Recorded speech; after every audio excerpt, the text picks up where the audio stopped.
नमस्कार दोस्तों, DD react के एक और रिएक्शन वीडियो में आपका स्वागत है। मेरा नाम है आलोक।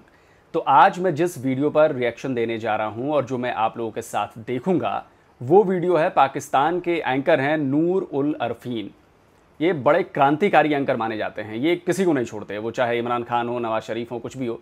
तो कल इनका एक प्रोग्राम हुआ और उन्होंने अपने प्रोग्राम में कश्मीर पर बात की कि भाई कश्मीर इतने साल हो गए, कोई कुछ कर ही नहीं रहा है यार, ना इमरान खान कर रहे हैं, ना नवाज शरीफ ने किया, मतलब हो क्या रहा है, पाकिस्तान को कश्मीर मिल क्यों नहीं पा रहा है।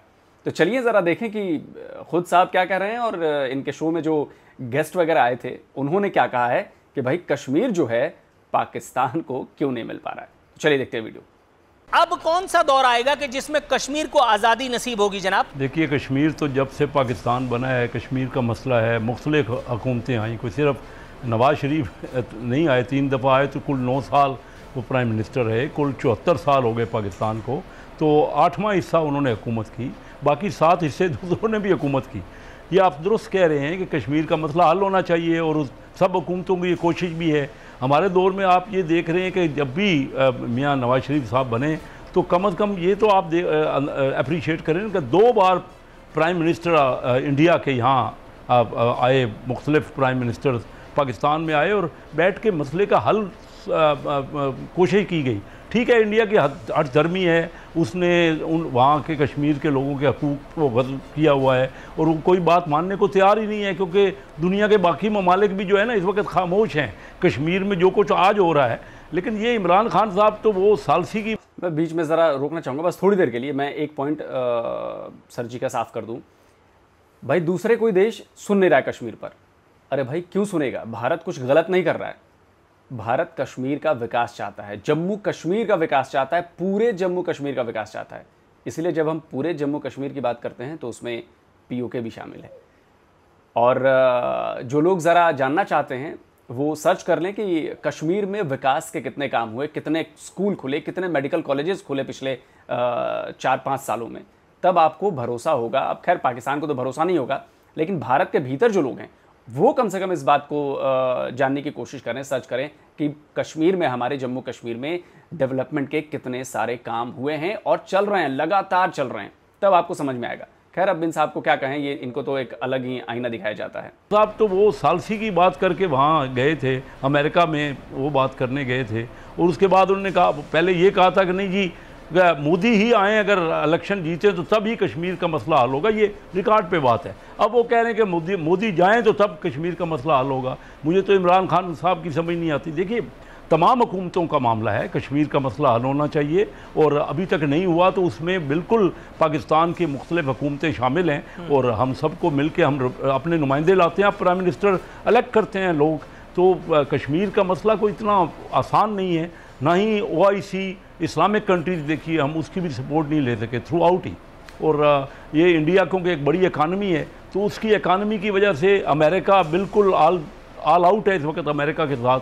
वो एक लफ्ज़ भी बात करने को कश्मीर को सालसी की बात ज़रूर उसने की, लेकिन उसके बाद क्या हुआ कि मोदी ने यहाँ आकर सारा कश्मीर को आके जम कर लिया और अपने आप में असम्बली में सारी अमेंडमेंट्स करवा दी। तो ये एक उलझा हुआ मसला है। सर, मरियम नवाज साहिबा की इस एक गुफ्तगू से क्या नतीजा किया जा सकता है? गोया कंफ्यूज हैं या मुझे कुछ ऐसा लग रहा है? आज मैं कहूँ कि ये जो मुस्लिम ममालिक अगर ज़रा सा प्रेशर डालें तो कश्मीर के मसले को हल होने में देर नहीं लगेगी। उसकी वजह यह है कि देखें, हमको एक मुत्तहद होके देखें ना कश्मीर का इशू को सॉल्व करना है। जब देखें फ़लस्तीन का होता है, जब भी मुस्लिम ममालिक एक साथ नहीं होती है, तो बस ये हमारी बदकिस्मती है और इसके अलावा मैं क्या कह सकता हूं। कॉन्ट्रडिक्शन है आपकी बात में कि अगर एक पेज पे ही नहीं है पाकिस्तानी यानी मुस्लिम ममालिक, मुस्लिम ब्लॉक जी, तो फिर कश्मीर का मसला हल होने में देर क्यों कर नहीं है? क्या आप इतना बड़ा मुल्क इंडिया जिससे आपकी पड़ोसी भी है, अगर उनका प्राइम मिनिस्टर पाकिस्तान में आता है तो ये पाकिस्तान की इज़्ज़त अफजाई है। अगर कोई ज़ाती फंक्शन में भी, मैं तो हैरान हूँ आप पे। आज मोदी साहब हमारे प्राइम मिनिस्टर का टेलीफोन अटेंड नहीं करते, तब आप नाराज़ हैं। और अगर वो prime minister all the way एक ज़ाती फंक्शन पे भी आए, कभी भी आपके कोई भी आप हमारी जो रस्म रिवाज है सब कॉन्टिनेंट की, अगर किसी के कोई फंक्शन में या किसी के यहाँ तो इज्जत उसको दी जाती है ना। मुझे तो हैरानी है आपकी बात पे। इसमें कोशिश की गई कि बैठ के मसाइल का क्या बैठे बगैर कभी कोई किसी मुल्क का मसला हल हो सकता है। खामखा के प्रोपेगेंडे हैं। अगर प्राइम मिनिस्टर साहब को इतना भी नहीं बातचीत किसी से दूसरे प्राइम मिनिस्टर अपने यानी पड़ोसी मुल्क जो कि अनफॉर्चुनेटली आपसे उसकी मुखासमत है, आपकी उनकी एक दुश्मनी हो गई है, तो मामला तो तभी हल होंगे ना जब आप आपस में बैठेंगे। या कोई और हल मुझे बता दीजिए और क्या तरीका है।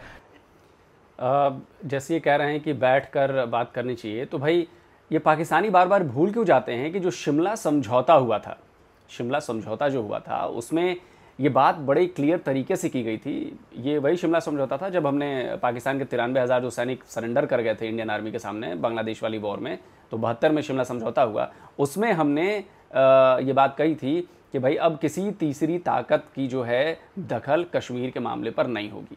भाई जो भी करना है भारत पाकिस्तान को बैठ के बातचीत करनी है और उन्हीं से ही ये बातचीत के ज़रिए ही हल होगा। भाई जंग करके तो आपने देख लिया, जंग करके तो कश्मीर मिला नहीं और उसका हल निकला नहीं। बाकी अब जब डेवलपमेंट हो रही है कश्मीर में बहुत ज़्यादा, तो अब पाकिस्तान को लग रहा है कि यार वैसे भी हम कश्मीर का सपोर्ट भी खो रहे हैं। पहले जो कुछ कश्मीरी उनके सपोर्ट में होते थे अब वो भी नहीं जा रहे हैं, बहुत गिने चुने इक्का दुक्का बचे हुए हैं। दूसरी तरफ ऑपरेशन ऑल आउट करके जितने भी पाकिस्तान समर्थित आतंकी गुट थे उनकी कमर तोड़ दी गई है। हज़ारों आतंकवादियों को, सैकड़ों आतंकवादियों को मार गिराया गया है और ये अनवरत चलता रहेगा जब तक एक भी आतंकी हथियार उठाता रहेगा। तो जाहिर सी बात है कि भाई जो हल करना है वो बातचीत से करिए, और बातचीत के बाद तो एक ही है भाई, कश्मीर पूरा हमारा है, पीओके वापस दे दो, शांति ले लो। खैर आगे बढ़ते हैं और देखते हैं कि आगे वीडियो में क्या चल रहा है। या किसी मुसलमान मुल्क को डालेंगे बीच में और या अमेरिका को बीच में डालेंगे, तो जो कुछ करें आप उससे सबसे नाराज़ हैं। ना खुद मिलें, ना अमेरिका की कोई हम कहें कि वो समझौता करा दे या चाइना करा दे या कोई मुसलमान ममालिक करा दे। तो मुझे कोई तरीका बता दें ना। आज 74 साल तो हो गए पाकिस्तान को बने हुए और हम कश्मीर का मसला हल करना चाहते हैं। मैं हैरान हूँ कि आप अगर यही करते रहेंगे, एक दूसरे का मजाक ही उड़ाते रहेंगे, यानी प्राइम मिनिस्टर लेवल तक अगर वो हमारे मुल्क में आ गए और हमारी उन्होंने इज़्ज़त अफजाई की, पर्सनल फंक्शन पे आए, उसके बावजूद आप कह रहे हैं चलो नहीं आए तो अब बता दीजिए, अब बात करके देख लीजिए। टेलीफोन तो उठाते नहीं है हमारे प्राइम मिनिस्टर साहब का। और ख़ुद प्राइम मिनिस्टर साहब ने कहा था कि अगर मोदी बन गए मैं उनके साथ हूँ इलेक्शन में। ये रिकॉर्ड की बात है कि अगर वो इलेक्शन जीत गए तो कश्मीर का मसला हल हो जाएगा। उसके बाद वो जाके अमेरिका में जाके सालसी की बात करते रहे। फिर क्या ये हुकूमत, और यहाँ आके सारे का सारा ये हो गया कि दम हो गया, उन्होंने अनेक्स कर लिया और कोई उनको शर्मिंदगी भी नहीं है। हम तो यही कह रहे हैं, देखिए आज मैंने असम्बली में भी कहा, अगर हम बिज़नेस नहीं करते इंडिया से, कारोबार नहीं करते, तो हमारा नुकसान हो रहा है। हम वो चीज़ें, वो इंडिया की चीज़ें दुबई की मार्फत या ईरान की मार्फत हम ले रहे हैं स्मगल होके, वो महंगी ख़रीद रहे हैं। वही अद्वियात, वही सब्जियां आज ख़रीद रहे हैं। आपने अपना हर चीज़ बंद कर दी इंडिया, क्योंकि ज़्यादा इंडिया एक्सपोर्ट करता है, हमारी एक्सपोर्ट कम है। हर चीज़ हमने बंद कर दी और महंगी चीज़ें ख़रीद रहे हैं। और कहते हैं, हम ये कह रहे हैं कि नहीं जब तक कश्मीर का वो वापस नहीं करेंगे एनेक्स जो किया है, तो भाई बैठेंगे तो तब होगा ना कोई बातचीत करें और इसमें ना एक दूसरे की तानाजानी करें। कोई एक दोनों ममालिक को चाहिए कि एक मामलात की शुरुआत करें, नहीं तो अदरवाइज़ तो कोई मसला मुझे तो नज़र नहीं आ रहा। हर हुकूमत ने कहा कि वही नारे ही हैं ना, फिर तो एक नारे हैं, खोखले नारे कि 74 साल हो गए कि हम कश्मीर बनेगा पाकिस्तान। हम तो सुनते सुनते क्या हुआ, क्या कहीं डेवलपमेंट हुई, किसी मुल्क ने आपकी सपोर्ट की? तो देखिए नूरुल आरफीन, आप तो इतने सीजनड एंकर हैं, आपको तो ये बात इस तरह करनी चाहिए कि मसाइल का हल किस तरह निकले। चलो तनकीद करना बड़ा आसान है, आप कर लें, जितनी मर्जी तनकीद कर लें, हर एक पे कर लें। तमाम हुकूमतें हमें अच्छी नहीं लगती, तो मसाइल का हल किस तरह निकलेगा? लेकिन मुझे बताइए, कोई हल बताएं ना कि हम क्या करें, हम क्या लड़ाई कर लें? बिल्कुल इमरान खान साहब ने एक दिन असम्बली में कहा और सही तौर पे कहा कि हम नहीं लड़ सकते। देखिए लड़ाई से कोई मामलात, आज अमेरिका ने अफ़गानिस्तान में 20 साल दुनिया की सबसे सुपर पावर, क्या उसने जीत लिया अफ़गानिस्तान? अच्छा छोड़िए भाई, लड़के भी तो पाकिस्तान ने देख लिया ना, 4 लड़ाइयाँ लड़ी उसने, तो लड़के भी पाकिस्तान ने देख लिया। भाई लड़के तो कश्मीर मिला नहीं। और आपको क्या लगता है कि कश्मीर मिल जाएगा? आप 74 साल, क्या 74,000 साल आप लड़ते रहिए, 74,000 साल आप करते रहिए, कश्मीर तो भैया नहीं मिलने वाला है। हाँ, उसका उल्टा हो सकता है कि जो हिस्से पर आपने कब्जा कर रखा ना, जम्मू कश्मीर के जिस हिस्से पर, वो हिस्सा भारत वापस ले सकता है। और आप लोग को अभी भी लग रहा होगा कि ऐसा हो नहीं सकता, आज के दौर में कहाँ होता है, नहीं होता है, लेकिन ये होगा ज़रूर। आप मेरी बात मार्क करके रखिएगा, होगा ज़रूर, आप देखिएगा। तो ये मामले टेबल पे बैठ के और एमिकेबली हल हो सकते हैं। देखिए, जब कोई हल होने लगता है, कोई ना कोई मामला उसमें शुरू हो जाता है। अगर या तो आप इंडिया से बात बिल्कुल नहीं करना चाहते और अपने नुकसान करना चाहते, इंडिया 1990 में ना हमसे 4 गुना था, आज नूरुल आरफीन हमसे 10.5 गुना हो गया। 1990 में आज 10.5 गुना उसकी इकानमी हो गई है, और आज हमारी इकानमी है $290 अरब और उनकी इकानमी 3,100 अरब हो गई। वो आगे बढ़ रहे हैं, हम और नीचे जा रहे हैं। उनका बजट हमारे वक्त ना नूरुल आरफीन मुस्लिम लीग के दौर में पाकिस्तान का डिफेंस का बजट $10 अरब था और इंडिया का डिफेंस का बजट $65 अरब था। आज हमारा $9 अरब हो गया है और उनका $70 अरब हो गया। हम 6.5 गुना था हमारे वक्त में मुस्लिम लीग के दौर में इंडिया का बजट, डिफेंस बजट, आज वो 7.25 गुना हो गया। हम एक पेज पे भी हैं। ओ भाई, एक पेज पे ज़रूर हैं डिफेंस फोर्सेज आपके साथ, वो तो क्योंकि मुल्क का दफा चाहती हैं, लेकिन आपने उनको क्या दिया? उनकी तनख्वाहें फौजियों की कम हो गई हैं, उनका डिफेंस, इंडिया आगे बढ़ रहा है, तो इस तरह क्या आप कश्मीर ले लोगे? तो दोस्तों, ये था वीडियो, और ये बात सही कह रहे हैं कैसर अहमद शेख हैं, ये PMLN के नेता हैं और नेशनल असेंबली में भी हैं। ये बात सही कह रहे हैं, आप लड़के ले नहीं सकते, बातचीत से भी बहुत मुश्किल है कश्मीर को ले पाना, बहुत मुश्किल है, इसीलिए ये मसला उलझा हुआ है, नहीं तो अब तक ये सॉल्व हो गया होता। दूसरी बात जो ये कह रहे थे कि भाई भारत से अब व्यापार आपने रोक दिया है कि हम जी कोई बात नहीं करेंगे, अच्छी चीज़ है। देखिए, हमारे ऊपर कोई फ़र्क नहीं पड़ता, ऊँट के मुंह में जीरे वाली बात है, हमारे ऊपर कोई फ़र्क नहीं पड़ता, लेकिन फ़र्क जो पाकिस्तान पर पड़ता है ना, वो उसकी झलक वो बता रहे थे कि आप दुबई के रास्ते, ईरान के रास्ते भारत की चीज़ों को ख़रीदते हैं और वो महंगी मिलती हैं। और जो पाकिस्तान में इस वक्त महंगाई का है ना, उसमें बहुत बड़ा रोल है भारत के साथ कारोबार का ना करना।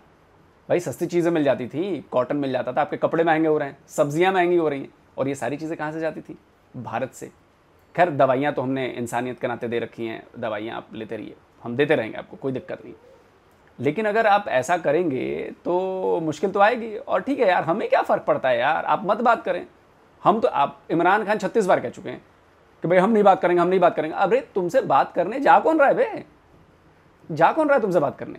कौन जा रहा है बात करने कि तुम कह रहे हो हम नहीं करेंगे? अबे जब हम जा ही नहीं रहे तुम्हारे पास बात करने, तो तुम क्यों कह रहे हो हम नहीं बात करेंगे, हम नहीं बात करेंगे?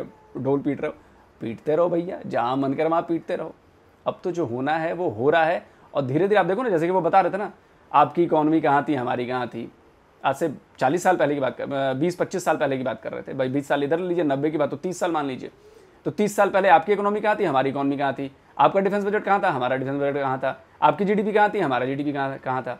और अब क्या हो गया है? तो दरअसल इसकी सारी जड़ आप ही लोग हो। हमने डेवलपमेंट का रास्ता चुना, हमने अपनी जनता को सुविधाएं दी, उनके लिए अवसर उपलब्ध कराए और लगातार करा रहे हैं। और ये किसी एक सरकार के लिए नहीं है, ये हर सरकार ने किया, भारत की हर सरकार ने ऐसे काम किए हैं। लेकिन आपकी सरकार ने नहीं किए, क्योंकि आपके यहाँ सरकार के नाम पर तो कठपुतली है। और नवाज शरीफ से पता है क्यों चिढ़ते हैं ये लोग? क्योंकि नवाज शरीफ पाकिस्तान की जनता की भलाई के लिए भारत से दोस्ती चाहते थे। एक बार आपको याद होगा, आप लोग पढ़ लीजिएगा, सियाचिन से अपनी सेना वापस बुलाने तक भी, एक तरफा सेना वापस बुलाने के लिए नवाज शरीफ ने कह दिया था। वाजपेयी जी से मिले नवाज शरीफ, तब वो भी दौर था जब शांति की कोशिशें हो रही थी, दोस्ती की बातें बढ़ रही थी। लेकिन तब तक जनरल मुशर्रफ सेना को लगा कि अरे यार, ये तो दोस्ती होगी तो हमारा तो खर्चा पानी बंद हो जाएगा, तो उन्होंने करगिल करा दिया। मोदी जी जब गए, जिसका जिक्र ये कह रहे थे कि उनकी पोतिया बेटी जिनकी भी शादी थी नवाज शरीफ की, वहाँ पे गए मोदी जी, ये भी दोस्ती का हाथ बढ़ाया था ना भाई मोदी जी जाके वहाँ पे जाके तो यही दिखाना था ना कि भाई हम आए हैं आपके पास, तो बातचीत ही करने आएंगे। लेकिन अब उसके बाद पठानकोट हो गया, और नवाज शरीफ से इसीलिए लोग चिढ़ते हैं क्योंकि वो पाकिस्तान की जनता की आगे का भविष्य देखते हैं। अब उन्हें आप गद्दार कह लो, कुछ भी कह लो, ठीक है भाई, आपका मुल्क है, आपको जो करना है करिए।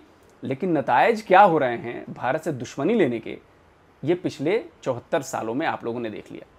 और कश्मीर तो भैया भूल जाइए, जैसा कि कहीं होने के, ऐसे तो कश्मीर मिल नहीं सकता, और वैसे भी कश्मीर नहीं मिल सकता।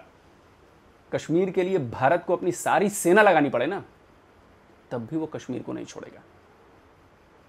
सेना छोड़ दीजिए, भारत का एक एक निवासी लग जाएगा कश्मीर को बचाने के लिए। 130 करोड़ लोग कश्मीर को बचाने के लिए अपनी जान दे सकते हैं। कश्मीर चाहिए, किसी कीमत पर नहीं मिलेगा कश्मीर आपको। और उसके जो अंजाम हो रहे हैं उसको पाने की कोशिश में आप लोगों के झेलते रहिए। महंगाई है, एजुकेशन में पीछे हैं, डेवलपमेंट में पीछे हैं, कर्जों के बोझ चले दबे हैं, चाइना आपके कर्जों में फंसा कर आपको, छोड़िए अब उसके बारे में तो क्या कहूँ मैं, खा रहा है, खा ही जाएगा। जैसे अंग्रेज़ों ने फंसाया था ना सारी दुनिया को, वैसे ही अंग्रेज़ों की तरफ चाइना आ गया और वो आपको फंसा रहा है। तो भाई आपका मुल्क है, आपकी मर्जी है, बचना है नहीं बचना है आप जानिए, करते रहिए, भारत विरोधी काम करते रहिए और अपने मुल्क का बेड़ा गर्क करते रहिए। तो जल्दी हाजिर होता हूँ एक और नए वीडियो के साथ। नमस्कार, जय हिंद।